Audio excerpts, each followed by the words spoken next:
Good day everyone. So in this video we'll be looking at the rotate and alpha properties. So let's get to it. First, the rotate property is to rotate a widget or a layout a given amount of degrees. So let's rotate this button a bit. Click on rotate,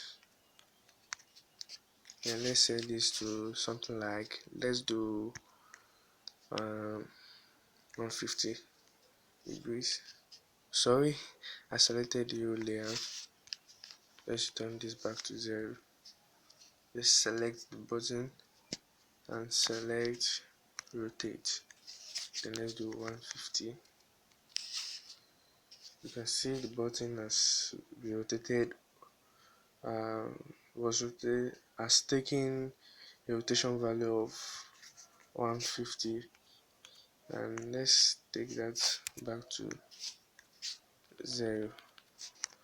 Okay, now let's also talk about the alpha properties. The alpha property sets the opacity of a layout or a widget. So briefly, um, let's change the color of this linear layout to something darker. um, let's set the background color to orange, look, red. Right, so we have this red that's too sharp for my own eyes, so we can change the opacity, like that is how transparent the layout is. And note that if you change the opacity or the transparency of a widget or a parent element or a layout like we're talking about now, it will affect the content within it also. So let's quickly see that. Let's change the alpha to, the highest value of the alpha is 1.0, so you can only set it from 0.0 to 1.0. so let's set it to, let's do 0.7 and save. You can notice that the transparency has reduced,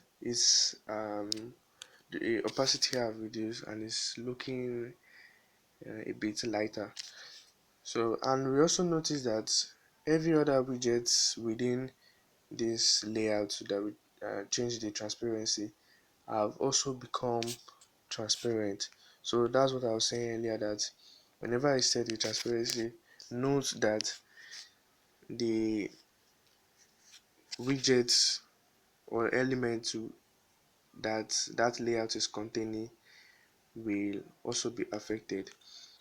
Better A better option is just to set the background that is lighter, and let's change the alpha back to 1. Okay, it's back to 1. Then let's change the background color to something this. You see, we achieve the same aim, and the widgets within this layout keep their transparency level, and we have this lighter background. I'll be releasing a video talking about how to add your own hexadecimal color codes to the background or to any widget in Sketchware. Thank you for watching this video. Please like and please subscribe and share with friends. Thank you.